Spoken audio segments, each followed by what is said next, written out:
Hallo und herzlich willkommen hier auf Dino Adventure. In diesem Video geht es mal so richtig hoch hinaus für uns. Und nein, ich rede nicht davon, dass wir auf eine der größten Pyramiden der Welt klettern.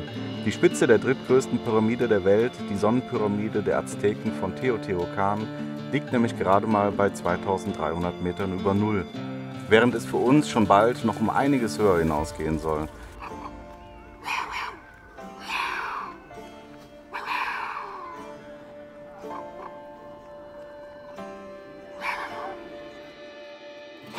Wir möchten nämlich auf den höchsten Vulkan Nordamerikas fahren.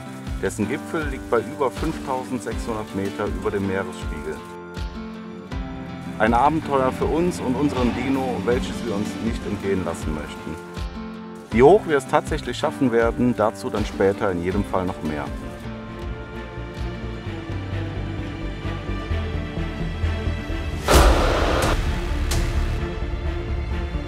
Wir sind Steffi und Carsten und seit Mai 2019 reisen wir in unserem Expeditionsmobil namens Dino entlang der Panamericana. Bestimmt nicht die letzte große Reise, welche wir mit euch teilen werden.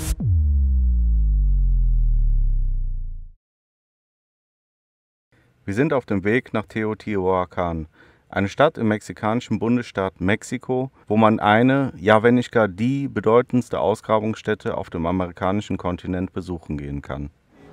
Nach ca. 3 Monaten wurde es auch mal wieder Zeit, unsere Gasflaschen zu befüllen. Diesmal in Mexiko, auch mit unseren grauen Popangas-Flaschen aus dem Baumarkt von zu Hause, mit längst abgelaufenem TÜV und einem LPG-Adapter, bisher zum Glück noch nie ein Problem.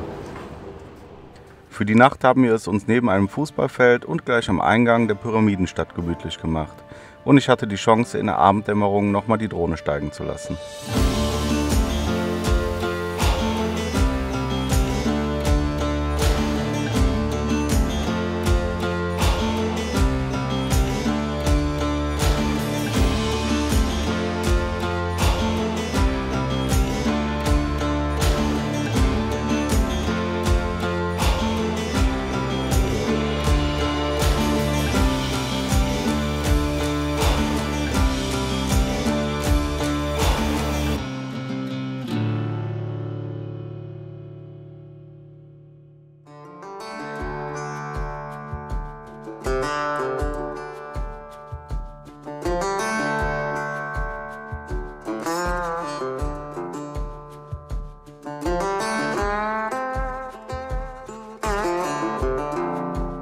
Teotihuacan, ein Name, der von den Azteken stammt und so viel bedeutet wie, wo man zu einem Gott wird.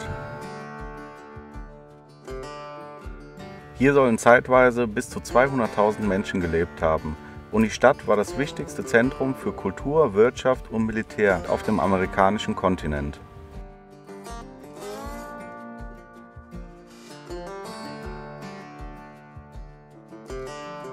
Dabei haben die Azteken die Stadt wohl gar nicht selber erbaut, sondern fanden sie bei ihrer Einwanderung ins mexikanische Hochland bereits als Ruinenstadt vor.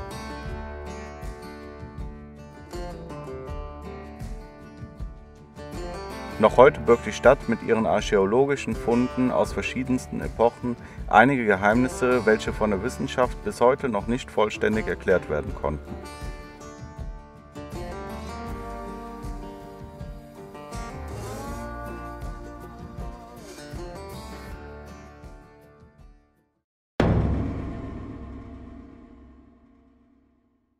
Einen wunderschönen, hallo Zoe, einen wunderschönen guten Morgen. Wir stehen hier seit 2 Tagen jetzt ausnahmsweise mal wieder auf einem Campingplatz und zwar ganz in der Nähe von Mexico City, weil Steffi musste zur Botschaft aus familiären Gründen und etwas klären.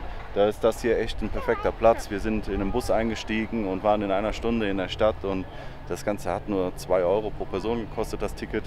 Ich muss echt sagen, ich bin begeistert, mal wieder auf dem Campingplatz zu stehen, weil ja, man trifft endlich mal wieder ein paar andere Overländer und das ist ja auch ganz schön. Hier sind noch jede Menge Camper abgestellt, alles Covid-Flüchtlinge und hier sind gestern 2 wiedergekommen aus Belgien, die mit ihrem Dachzelt reisen, die jetzt wieder starten. Hier 2 Families aus Frankreich mit ihren Wohnmobilen und da hinten steht noch ein ganz kurioses Ding aus Belgien. Das muss ich euch jetzt mal zeigen gehen. Das sieht so aus, als wurde der hier rüber geschifft aus Belgien und vielleicht war der Plan, den hier in Mexiko umzubauen zum Camper oder ich weiß es nicht, weil es vielleicht günstiger ist, keine Ahnung, aber es sieht aus, als würde der schon ein bisschen länger hier stehen. Offroad Trucker hat er hier unten drauf stehen. Cooles Gerät, aber ein bisschen schade, dass er hier so vergammelt. Also ich hätte echt gerne mal erfahren, was die Geschichte hinter dem Ganzen ist und was der Plan war hier, ob er ihn wirklich zum Camper umbauen wollte oder einfach nur aus Spaß hier stehen hat.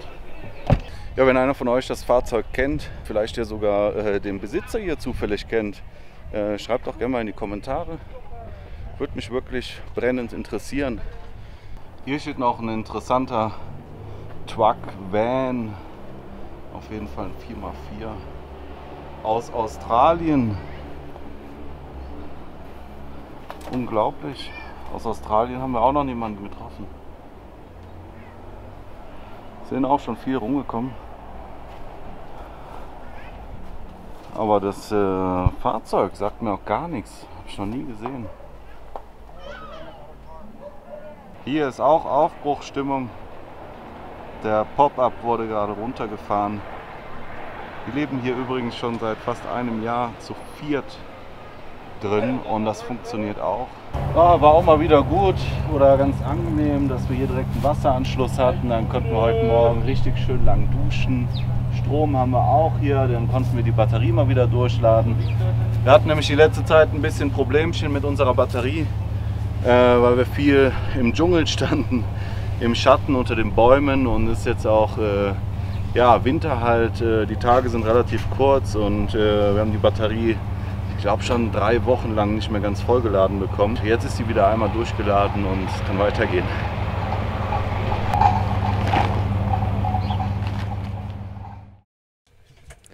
Ein paar 100 Kilometer weiter auf unserem Weg Richtung Yucatan-Halbinsel mussten wir natürlich noch einen kurzen Stopp bei unserem alten Kumpel Sebastian einlegen. Richie, Abigail und Zoe haben wir gleich mitgenommen und so stand dem gemütlichen Grillabend mit Bier, Fleisch und selbstgemachten Kartoffelsalat auf der Rancho Santa Sofia nichts mehr im Wege.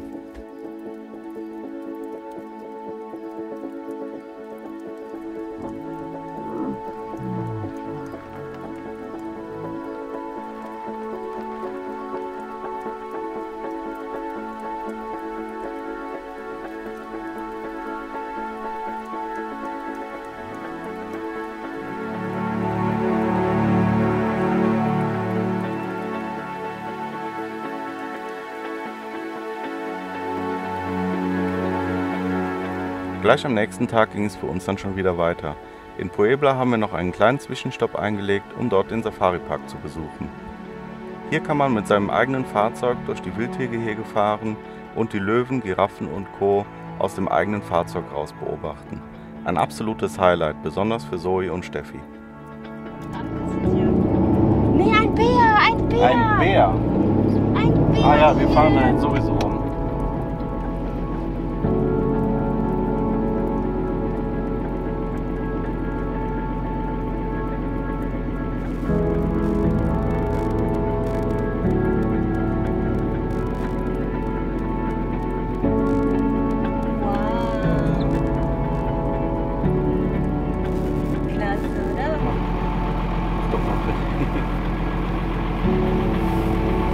Na du?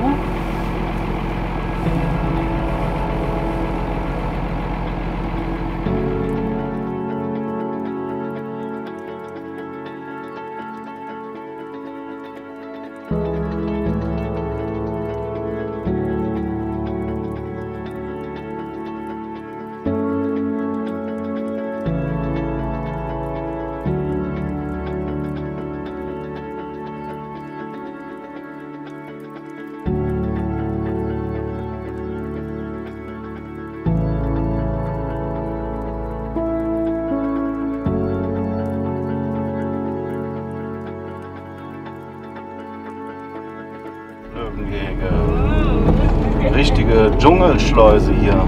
Geil.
Wie viele Vögel habe ich jetzt hier auf mir? Einen auf dem Kopf und zwei auf der Hand.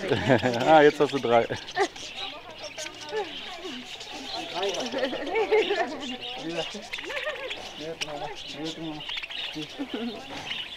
Der mag deine Haare, glaube ich. Ja, ich merke. Oh, da kommt der Große. Der sieht schön aus, ne? Naja, der ist wirklich schön.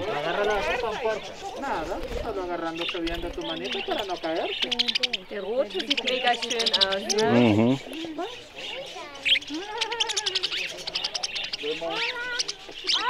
Hola, amiguito.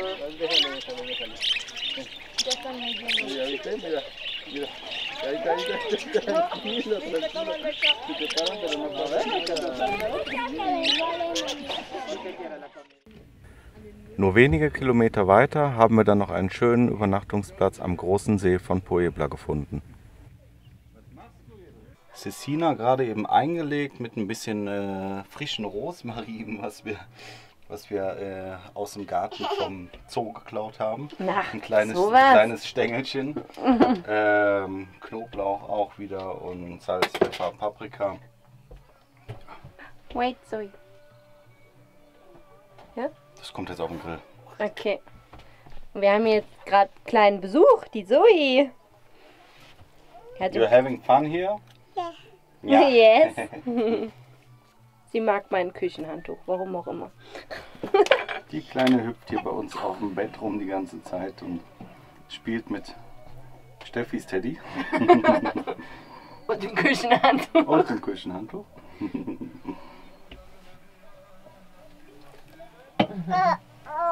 Okay, the bed's... Uh-oh. No. The bed ends there. Yeah. Oh,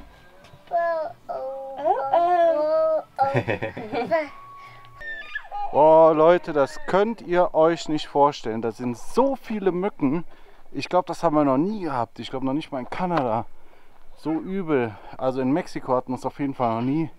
Ich weiß gar nicht, ob man es auf der Kamera jetzt sieht. Vielleicht so. Wenn ich so mal ein bisschen halte. Ja, da sieht man es gut. Da sieht man es gut. Scheiße, und das sind alles ekelhafte Stechmücken, ey.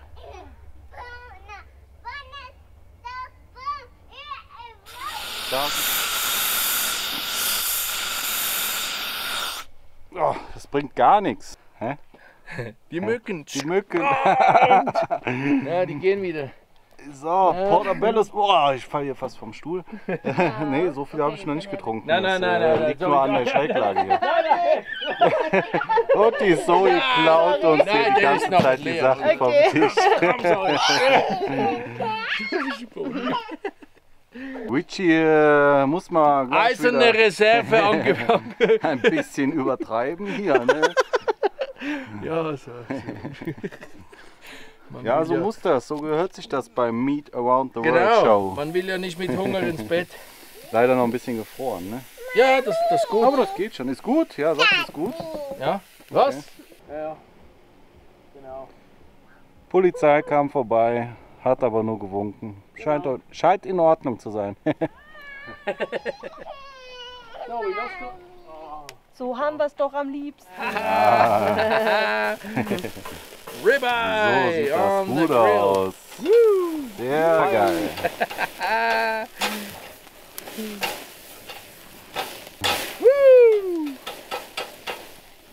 So, die Vorspeise ist fertig. Dann sagen wir schon mal buen provecho. Provecho! Genau. Guten Appetit. Mami, Paki. Tschüss.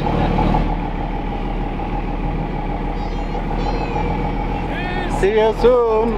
Bye. Bye.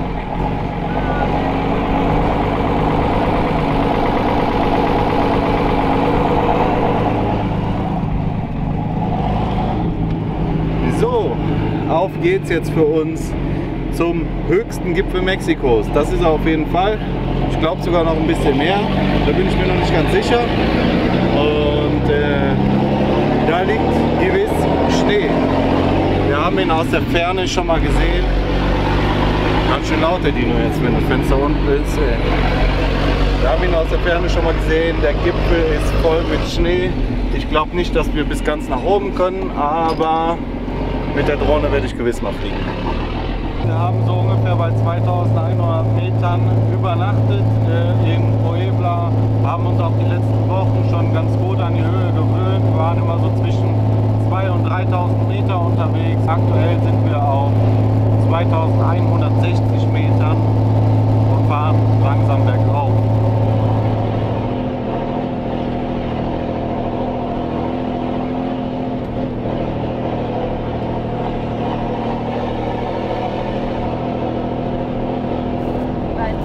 Rüber. Ein Stückchen noch, aber nicht weiter rüber. So, erstmal stehen bleiben. Ja, fahr bis da. Der soll dann da ausweichen.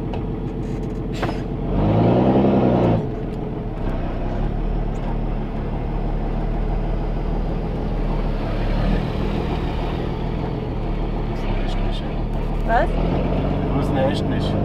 Nee, sind ganz komisch. Haben die gegrüßt? Einer von denen.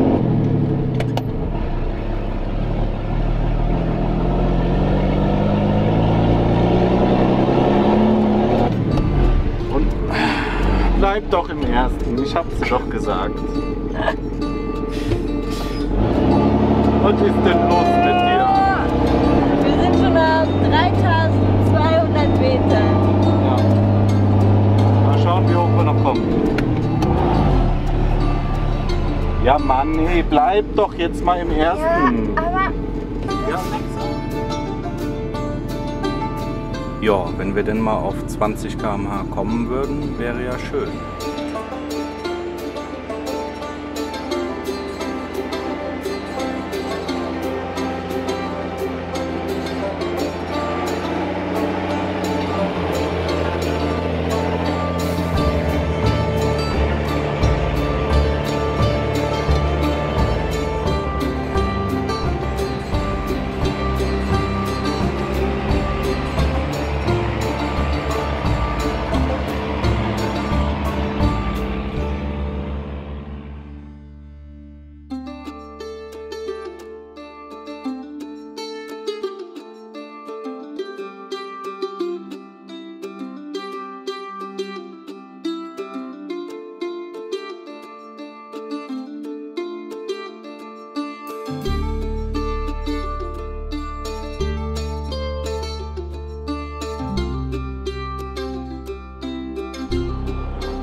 2400. Zumindest ich habe den Ehrgeiz, so hoch wie möglich zu kommen. Ciao. Ja. Immer. Da sitzt eine kleine Lügnerin. Niemals. Wird niemals liegen. Ja, ja. Kein Vieh hier erlaubt, aber was wir uns viel eher fragen, was hat unsere heimische Pharmaindustrie hiermit zu tun? Area Reforestada heißt wieder aufforsten. Also, dass sich Ja. das hier alles wieder erholt, deswegen auch keine Tiere erlaubt, dass sie das hier alles wieder abgrasen. Dafür setzt sich unsere Heimatstadt Pharmaindustrie anscheinend ein hier. Cool, ne? Interessant. Ja.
Noch ein gutes Stück weiterfahren.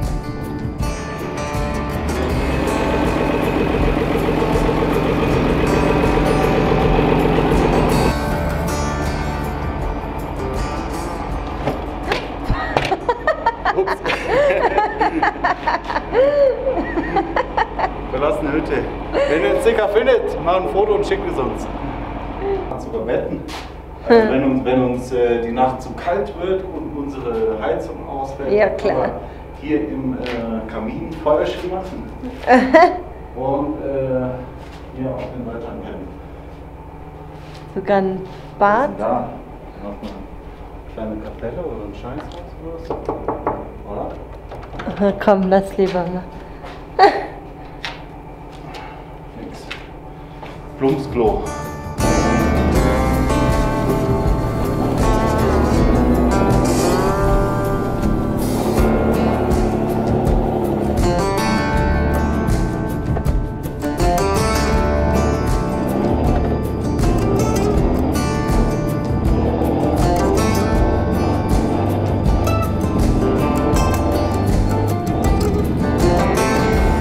Höchstes bisher überhaupt.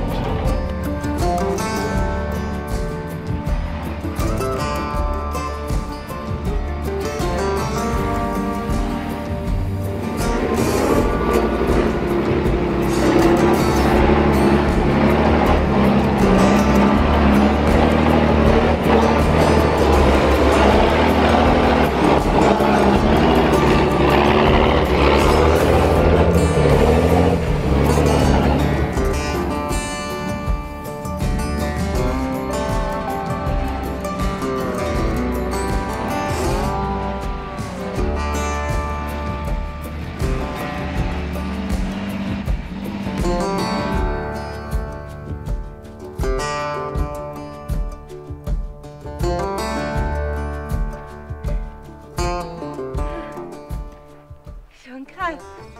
Wie viele Metern sind wir jetzt? Über 4,3 habe ich gerade gesehen auf dem Handy. Aber es lohnt sich, Leute. Das ist so geil. Geil, ey. Zieht euch diese Aussicht rein über den Wolken. Über den Wolken. Die Freiheit wohl ganz im Wasser. Wow. Oh, ey. Es ist so anstrengend hier. Oh ja. Wir waren Da noch steht nie der so Dino. hoch, oder? Und da ist der Vulkan. Und da, wenn man sieht, ist noch eine kleine Hütte. Bis zu der Hütte könnten wir fahren. Es ist nicht mehr weit, aber wir werden es nicht machen. Die Vernunft sagt jetzt einfach nein. Es reicht. Ganz ehrlich. Nee, das ist, ich hab eben geschaut, das ist alles schief. Da wo wir jetzt stehen, da ist am geradesten? ja, am geradesten. Am geradesten? Am besten zum Stehen. Boah, ist das anstrengend. Die Sonne geht auch gleich unter. Oh ja, oh. Und wir haben unseren Reservetank aktuell ja nicht. Da sind zwar vielleicht so 50 Liter drin, wenn überhaupt. Wenn uns hier nicht schon wieder einer rausgeklaut hat. Oh, ich muss stehen bleiben, wenn ich rede. Furchtbar, ne? Meine Pumpe geht wie Sau. Und der Haupttank ist jetzt, naja, auf jeden Fall unterhalb. Ich habe eben reingeguckt, aber stand mir ziemlich schräg. Und ja, hier oben will ich nicht, dass uns der Sprit ausgeht. Nee, das wäre blöd. Wir sind jetzt die letzten, weiß ich nicht, einige Kilometer auf jeden Fall nur noch mit Untersetzung. Untersetzung, erster oder zweiter Gang gefahren. Oh, super steil. Oh, wir schauen jetzt, dass wir hier irgendwie gerade stehen können. Vielleicht bleiben wir einfach da stehen und fahren nur auf der linken Seite auf Steine drauf oder so. Oder muss ich unbedingt noch ein paar Fotos machen, bevor die Sonne ganz weg ist. So Leute, ich hol jetzt erstmal Luft. Bis gleich.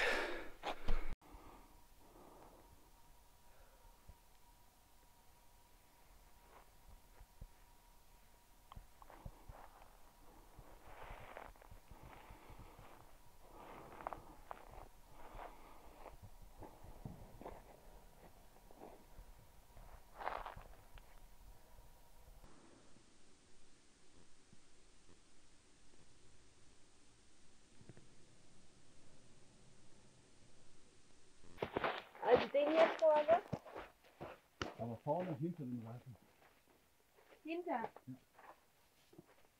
Also hier, ne? Ja. Nee. Hier. Vor den Reifen halten. Nee, wir müssen tauschen. Nein, hinter den Reifen, hast du gesagt. Also du willst rückwärts fahren? Hier ist.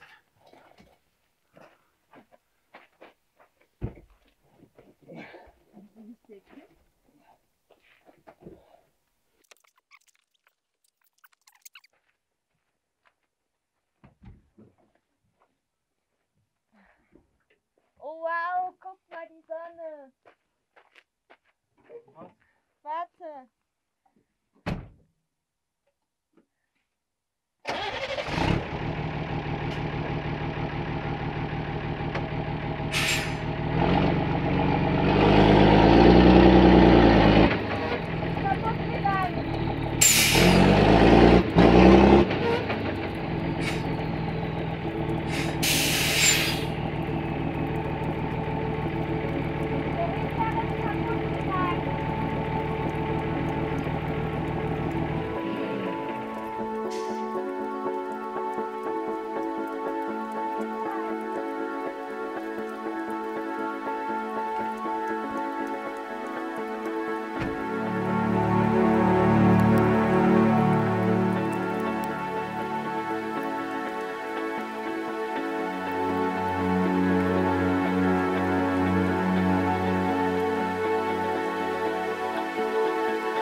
Ich hätte es nicht gedacht, aber er ist sogar relativ gut angesprungen.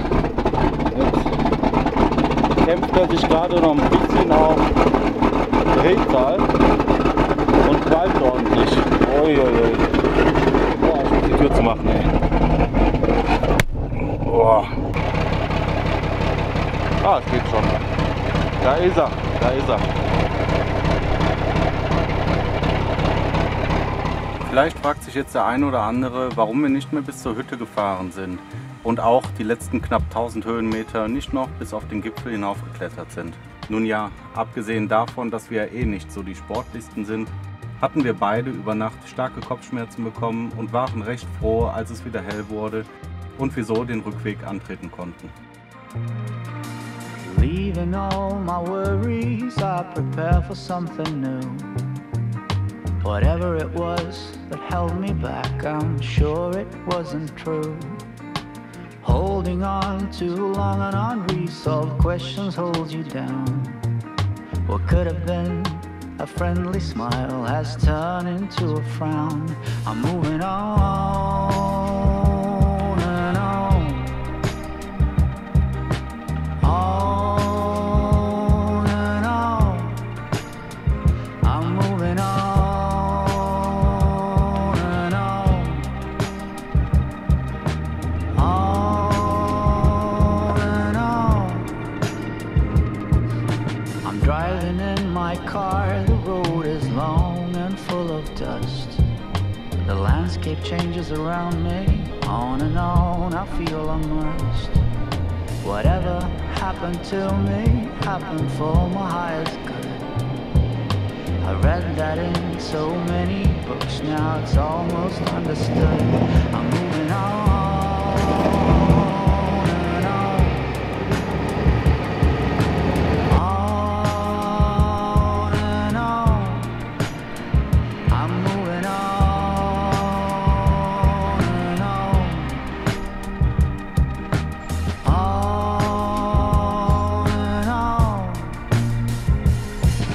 Seagulls fly around the beach house that I rented for a while.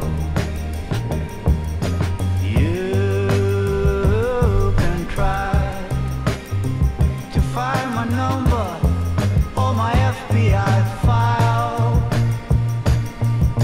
Sweet is my location, sweet as well my destination. If you're looking to begin, then look no further than within. I'm satisfied with what I've got and still eager for more. The change that you've been looking for will come knock on your door. On and on, on and on, on and on, on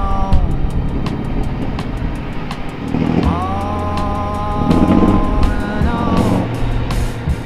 I'm moving on and on, on and on.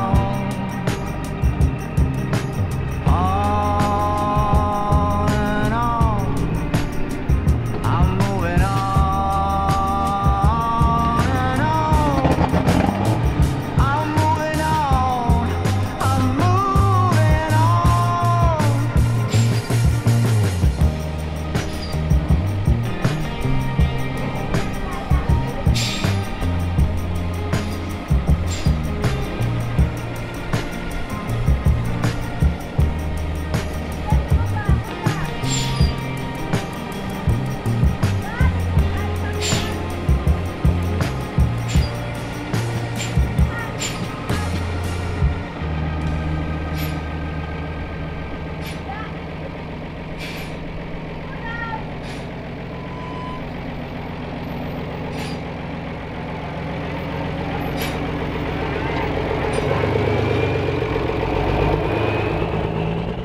Wir haben jetzt noch ca. 1500 Kilometer bis nach Cancun vor uns, die wir innerhalb von 6 Tagen fahren müssen, um dort unsere Eltern vom Flughafen abzuholen.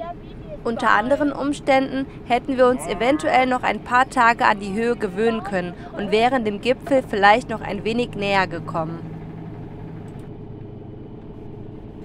Wir hoffen sehr, euch hat das Video gefallen. Wenn ja, dann lasst uns doch bitte einen Daumen da und schreibt uns auch in die Kommentare. Und dann würden wir jetzt schon sagen, stop dreaming, Start planning. Haut auf den Abonnieren-Button, falls ihr es noch nicht getan habt, und bis zum nächsten Mal. Tschüss.